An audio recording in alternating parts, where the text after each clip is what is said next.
Hi friends, എല്ലാവർക്കും technician മീഡിയയിലേക്ക് സ്വാഗതം. ഇന്നത്തെ വീഡിയോയിലൂടെ നമ്മൾ ഉണ്ടാക്കാൻ പോകുന്നത് ഒരു ഡീഹൈഡ്രേറ്റർ ആണ്. എന്താണ് ഡീഹൈഡ്രേറ്റർ, എങ്ങനെയാണ് ഇതിന്റെ പ്രവർത്തനം, എന്താണ് ഇതിന്റെ സാധ്യതകൾ എന്നതിനെ പറ്റിയിട്ടൊക്കെ നമുക്ക് വിശദമായിട്ട് നോക്കാം. ആദ്യം ഇതിനെപ്പറ്റി ബേസിക് ആയിട്ടൊരു ഐഡിയ ഞാൻ തരാം. ഇനി വരാൻ പോകുന്ന ഒരു 4-5 കൊല്ലം കൊണ്ട് നമ്മുടെ നാട്ടിൽ ഏറ്റവും കൂടുതൽ ആളുകൾ സ്വയം തൊഴിൽ കണ്ടെത്താൻ പോകുന്ന, ഏറ്റവും കൂടുതൽ ആളുകൾക്ക് ജോലി ലഭിക്കുന്ന ഒരു മേഖലയാണ് ഈ ഡീഹൈഡ്രേറ്ററും ഇതിൽ നിന്ന് ഉൽപ്പാദിപ്പിക്കപ്പെടുന്ന ഡ്രൈ ഫ്രൂട്ടും.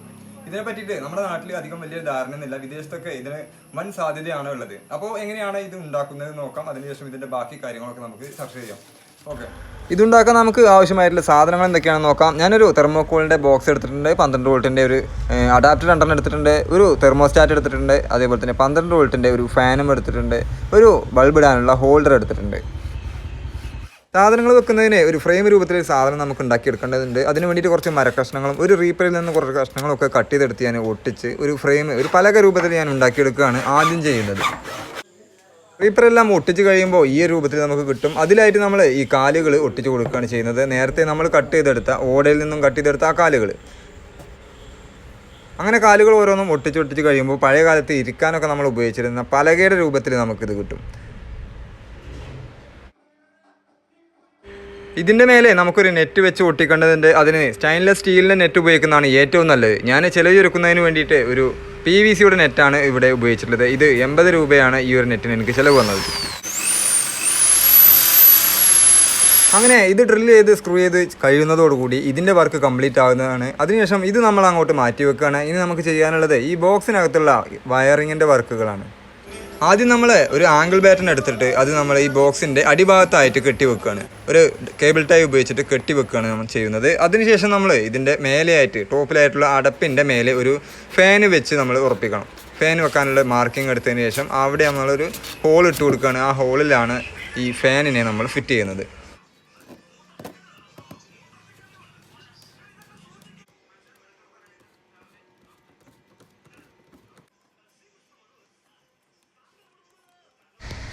ഫാന് ഫിറ്റ് ചെയ്ത് കഴിഞ്ഞതിന് ശേഷം നമ്മൾ ഇതിൻ്റെ മേലെയായിട്ട്, ഈ അടപ്പിൻ്റെ മേലെയായിട്ട് 2 അഡാപ്റ്ററും അതേപോലെ തന്നെ തെർമോസ്റ്റാറ്റും ഫിറ്റ് ചെയ്യേണ്ടതുണ്ട്. നേരത്തെ ഫിറ്റ് ചെയ്ത് അതേപോലെ തന്നെ സ്ക്രൂ ചെയ്തിട്ടാണ് ഇതും ഞാൻ ഉറപ്പിക്കുന്നത്. ഇനി നമുക്ക് ഇതിൽ ചെയ്യാനുള്ളത് ഇതിൻ്റെ വയറിങ്ങിൻ്റെ വർക്കാണ്. ഈ തെർമോസ്റ്റാറ്റിൻ്റെയും അതേപോലെ അഡാപ്റ്ററിൻ്റെയും ഫാനിൻ്റെയും ഹോൾഡറിൻ്റെയൊക്കെ വയർ എവിടെയൊക്കെ കണക്ട് ചെയ്യണം എന്നുള്ളത് ഞാൻ പറയാം. ഇതൊക്കെ ഒരു ഇൻക്യുബേറ്ററിലെ കണക്ഷൻ കാര്യങ്ങളും അതേപടിയാണ് ഇവിടെ ചെയ്യേണ്ടത്.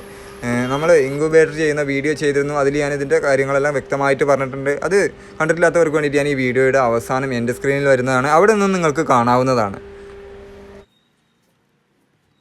അപ്പോൾ ഇതാ എല്ലാവർക്കും മനസ്സിലാവുന്നതിന് വേണ്ടിയിട്ട് ഇതെല്ലാം ഞാനൊരു പേപ്പറിലേക്ക് വരച്ചെടുത്തിട്ടുണ്ട്. ഇതാ ഒരു അഡാപ്റ്റർ, ഇത് മറ്റൊരു അഡാപ്റ്റർ, തെർമോസ്റ്റാറ്റ്, ബൾബ്, അതുപോലെ ഫാന്. ഇതാ ഇതിലേക്കുള്ള കണക്ഷൻ വരുന്നതാണിത്. ഈ ഫേസ്, ചുവപ്പ് വയറായിട്ടുള്ള ഫേസ് ഇതാ ഇവിടെ കണക്ട് ചെയ്തിട്ട് ഈ ബൾബിലേക്ക് കണക്ട് ചെയ്തിട്ടുണ്ട്. അതേപോലെ തന്നെ ഇതിൽ നിന്ന് ഇവിടെ എവിടെയും ടച്ച് ചെയ്യാതൊരു കണക്ഷൻ എടുത്തിട്ട് ഈ ഒരു അഡാപ്റ്ററിലേക്കും മുകളിലുള്ള അഡാപ്റ്ററിലേക്കും കണക്ട് ചെയ്തിട്ടുണ്ട്. അതുപോലെ ന്യൂട്രൽ ലൈൻ ഇതാ ഇങ്ങനെ വന്ന് K1 എന്നതിൽ കണക്ട് ചെയ്തിട്ടുണ്ട്. അതേപോലെ തന്നെ ഇവിടെ ടച്ച് ചെയ്യാതെ ഇങ്ങനെ വന്ന് ഈ അഡാപ്റ്ററിലേക്കും കണക്ട് ചെയ്തിട്ടുണ്ട്. ഓക്കെ, ഈ ഒരു അഡാപ്റ്ററിലേക്കും K1 എന്നതിലേക്കും കണക്ട് ചെയ്തിട്ടുണ്ട്. പിന്നെ ഇതാ ഈ K0 എന്നതിൽ നിന്നും കണക്ട് ചെയ്തിട്ട് ഈ ബൾബിലേക്ക് കണക്ട് ചെയ്തിട്ടുണ്ട്. അതിൻ്റെ കൂടെ തന്നെ ഈ ഒരു അഡാപ്റ്ററിലേക്കും കണക്ട് ചെയ്തിട്ടുണ്ട്. ഈ അഡാപ്റ്ററിൽ നിന്നും പോസിറ്റീവ് കണക്ഷൻ ഈ ഫാനിലേക്ക് കണക്ട് ചെയ്തിട്ടുണ്ട്. അതുപോലെ നെഗറ്റീവ് കണക്ഷൻ അങ്ങനെ കണക്ട് ചെയ്തിട്ടുണ്ട്. പിന്നെ അതാ ഈ അഡാപ്റ്ററിൽ നിന്നും പോസിറ്റീവ് എടുത്തിട്ട് +12 വോൾട്ട്, തെർമോസ്റ്റാറ്റിൽ +12 വോൾട്ട് എന്നതിൽ കണക്ട് ചെയ്തിട്ടുണ്ട്. അതിൽ നെഗറ്റീവ് എടുത്തിട്ട് ഗ്രൗണ്ട് എന്നതിലും കണക്ട് ചെയ്തിട്ടുണ്ട്. ഇപ്പോൾ ഈ ഇതിലേക്കുള്ള ഇൻപുട്ട് വയർ ഞാനൊരു പ്ലഗിൽ കണക്ട് ചെയ്തിട്ടുണ്ട്. നമുക്ക് ഇത് ഓൺ ചെയ്തിട്ട് ഇതിൽ ടെമ്പറേച്ചർ സെറ്റ് ചെയ്യണം. ആൾറെഡി ഞാനിത് ഇൻക്യുബേറ്ററിൽ ഉപയോഗിച്ചിരുന്ന തെർമോസ്റ്റാറ്റ് ആയതുകൊണ്ട് 37.5 ഡിഗ്രിയിൽ സെറ്റ് ചെയ്തിട്ടുള്ളതാണ്. അത് നമുക്ക് 40 ഡിഗ്രിയിലേക്ക് മാറ്റണം. അപ്പോൾ അത് ഓൺ ചെയ്യുമ്പോൾ കണ്ടോ, ഇപ്പോൾ നിലവിലുള്ള ടെമ്പറേച്ചറാണ് ഇപ്പോൾ ഇതിൽ കാണിക്കുന്നത് 35 ഡിഗ്രി സെൽഷ്യസ് ആണ്. അപ്പോൾ ഈ സെറ്റ് എന്ന ബട്ടണിൽ ക്ലിക്ക് ചെയ്ത് പിടിക്കാം. അപ്പോൾ അങ്ങനെ ബ്ലിങ്ക് ചെയ്യാൻ തുടങ്ങും. അപ്പോൾ അത് നമ്മൾ 37.6 ഡിഗ്രിയാണ് സെറ്റ് ചെയ്തിട്ടുള്ളത്. അത് ഈ പ്ലസ് ബട്ടണിൽ ക്ലിക്ക് ചെയ്ത് 40 ഡിഗ്രി കൊണ്ടുപോയി വെക്കുക. 40 ഡിഗ്രി. അതിനുശേഷം സെറ്റ് അടിക്കാം. അപ്പോൾ അത് ഓക്കെ ആയിട്ടുണ്ട്. ഇനി നമ്മൾ ഒന്നുകൂടി നക്കി പിടിക്കുക, ഒരു 3 സെക്കൻഡ് നക്കി പിടിക്കുക. അപ്പോൾ P0 എന്ന് കാണാൻ പറ്റും. അതിൽ നമുക്കൊന്നും ചെയ്യാനില്ല. അവിടെ ചോദിക്കുന്നത്, അതിൽ ചോദിക്കുന്നത് ഈ P0 എന്നുള്ളത് ഹീറ്റിംഗ് ആണോ കൂളിംഗ് ആണോ വേണ്ടതെന്നുള്ളതാണ്. അപ്പോൾ അത് ഹീറ്റിംഗ് തന്നെ നമ്മൾ സെറ്റ് ചെയ്ത് വെച്ചിട്ടുണ്ട്. അല്ല, കൂളിംഗും നമുക്ക് ഇതിൽ അഡ്ജസ്റ്റ് ചെയ്യാൻ പറ്റും. C എന്നുള്ളതിലേക്ക് മാറ്റിയാൽ മതി. അപ്പോൾ ഹീറ്റിംഗ് ആക്കിയിട്ട് ഇനി നമ്മൾ P1ലേക്ക് മാറ്റാം, ഈ പ്ലസ്സിലിട്ടിട്ട്. അതിനുശേഷം നമ്മൾ സെറ്റ് ബട്ടൺ ക്ലിക്ക് ചെയ്യുക. 0.5 ആണ് ഇതിൽ സെറ്റ് ചെയ്തിട്ടുണ്ടായിരുന്നത്. അത് നമ്മൾ 1 ഡിഗ്രി ആക്കി കൊടുക്കുക സെറ്റ്. അതിനുശേഷം നമ്മൾ വിട്ട് കഴിഞ്ഞാൽ ഒരു 3 സെക്കൻഡ് കൊണ്ട് ഓക്കെ ആവും. ഇനി നമ്മൾ ഇപ്പോൾ ഞാൻ ഈ സെൻസർ വയർലെസ് ഫോണൊക്കെ നോക്കാം. സെൻസർ ഇതിൻ്റെ ഉള്ളിലേക്ക് ഇട്ടിട്ട് ജസ്റ്റ് ഒന്ന് ഓൺ ചെയ്തിട്ട് 40 ഡിഗ്രി ചൂടാകുമ്പോൾ ഓഫ് ആവുന്നുണ്ടോ എന്നൊന്ന് നോക്കാം. അപ്പോൾ അതാ 40 ഡിഗ്രി ആയപ്പോൾ ഓഫ് ആയിട്ടുണ്ട്. അപ്പോൾ കണ്ടോ 39 ഡിഗ്രി ആയപ്പോൾ വീണ്ടും ഓൺ ആയിട്ടുണ്ട്. ഇനി നമുക്ക് ഇതൊരു ബോക്സ് വെച്ചിട്ടൊന്ന് ക്ലോസ് ചെയ്ത് കൊടുക്കും. അതിന് മുമ്പായിട്ട് മറ്റൊരു പണിയുണ്ട്. ഈ തെർമോസ്റ്റാറ്റിൻ്റെ ഈ സെൻസർ ഉണ്ടല്ലോ, സെൻസർ നമ്മൾ ഇവിടെ ഒരു ഹോൾ ഇട്ടിട്ട് ഇതിൻ്റെ അടിയിലേക്ക് വിടണം.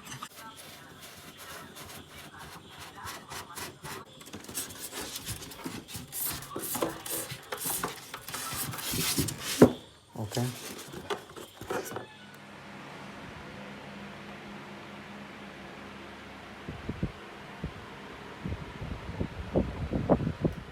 ഇനി നമ്മൾ ഈ ഡ്രയറിലേക്ക് നമുക്ക് ഈ ഫ്രൂട്ട്സുകളും അതേപോലെ തന്നെ മീനും വെച്ച് കൊടുക്കാൻ നമ്മൾ വാങ്ങിയിട്ടുള്ളത്. ഒരു മീൻ തൽക്കാലം ഒരു പരീക്ഷണാടിസ്ഥാനത്തിൽ ഒരു മീൻ മാത്രമേ എടുത്തിട്ടുള്ളൂ. അതുപോലെ പൈനാപ്പിൾ ചെത്തി കട്ട് ചെയ്തൊരു 3 കഷ്ണം വെച്ചിട്ടുണ്ട്, ഒരു നേന്ത്രപ്പായം കട്ട് ചെയ്ത് വെച്ചിട്ടുണ്ട്, കുറച്ച് മുന്തിരിയും വെച്ചിട്ടുണ്ട്. എന്താവും എന്ന് നമുക്കൊന്ന് നോക്കാം.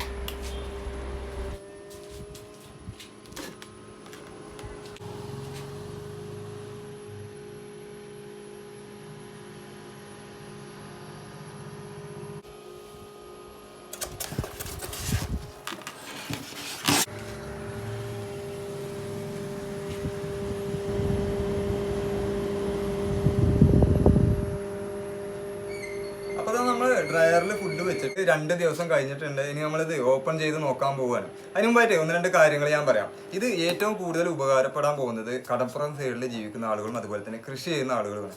കൃഷി ചെയ്യുന്ന ആളുകൾക്ക് അവരുടെ ഉൽപ്പന്നങ്ങൾ വിറ്റുപോകാത്ത സാഹചര്യങ്ങളിൽ അതുപോലെ വില കിട്ടാത്ത സമയത്തൊക്കെ ഇതുപോലെ ഡ്രൈ ചെയ്ത് സൂക്ഷിക്കുകയാണെന്നുണ്ടെങ്കിൽ കുറേ കാലം കേട് കൂടാതെ സൂക്ഷിക്കാൻ പറ്റും.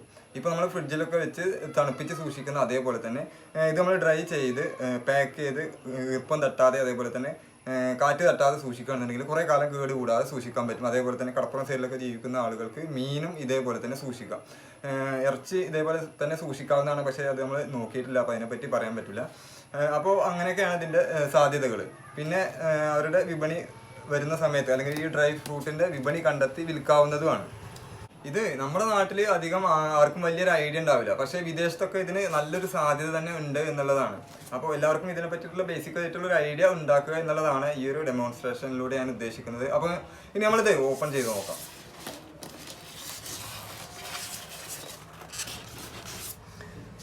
കണ്ടോ, എല്ലാ സാധനങ്ങളും നല്ല കൃത്യമായിട്ട് ഉണങ്ങിയിട്ടുണ്ട്. കണ്ടോ,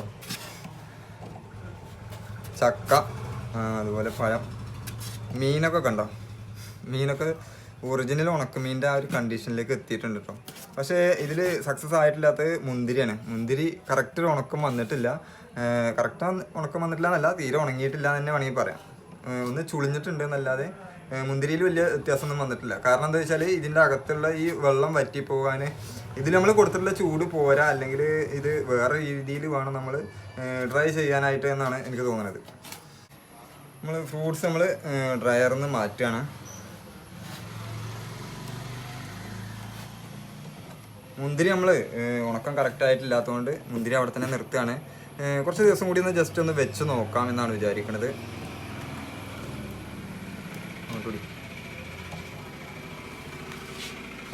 അതേപോലെ തന്നെ ഉണക്കമീൻ നമ്മളിവിടെ വെക്കാം. ഇനി ഇത് ജസ്റ്റ് ഒന്ന് കഴിച്ച് നോക്കട്ടെ കേട്ടോ, ഇങ്ങനെ ഉണ്ട് ഇതിൻ്റെ ടേസ്റ്റ് ഒന്ന് നോക്കാം.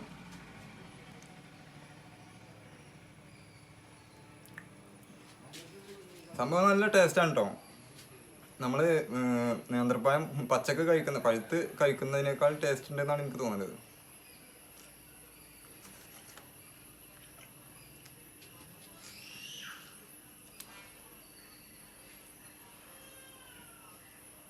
നല്ല ടേസ്റ്റ് ഉണ്ട്, അതുപോലെ തന്നെ കേടോ കാര്യങ്ങളൊന്നുമില്ല. പിന്നെ ഉണക്കമീൻ നമ്മൾ പച്ചമീൻ ഇതിൽ വെച്ചതുകൊണ്ട് അതിൻ്റെ ഒരു വ്യത്യാസവും കാര്യങ്ങളൊന്നും അറിയണില്ല കേട്ടോ.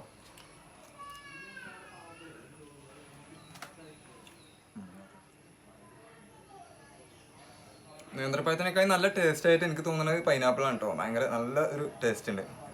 പിന്നെ ഇത് നമ്മൾ ഇങ്ങനെ സൂക്ഷിക്കാൻ പറ്റില്ല. ഡ്രയറിൽ നിന്ന് എടുത്തു കഴിഞ്ഞാൽ പിന്നെ കാറ്റോ അതേപോലെ തന്നെ ഈർപ്പം തട്ടാത്ത രൂപത്തിൽ പാക്ക് ചെയ്ത് സൂക്ഷിക്കണം. അല്ലെങ്കിൽ കുപ്പിയിലൊക്കെ ഇട്ടുകൊണ്ട് സൂക്ഷിക്കുകയാണെന്നുണ്ടെങ്കിൽ കുറേ കാലം കേട് കൂടാതെ നമുക്ക് സൂക്ഷിക്കാൻ പറ്റും. അപ്പോൾ ഇത്രയൊക്കെയാണ് ഇന്നത്തെ വീഡിയോ നിങ്ങൾക്ക് ഇഷ്ടപ്പെട്ടിട്ടുണ്ടാവുമെന്ന് വിചാരിക്കുകയാണ്. പുതിയൊരു നല്ല വീഡിയോ ആയിട്ട് നമുക്ക് വീണ്ടും കാണാം അടുത്ത ശനിയാഴ്ച. Good bye.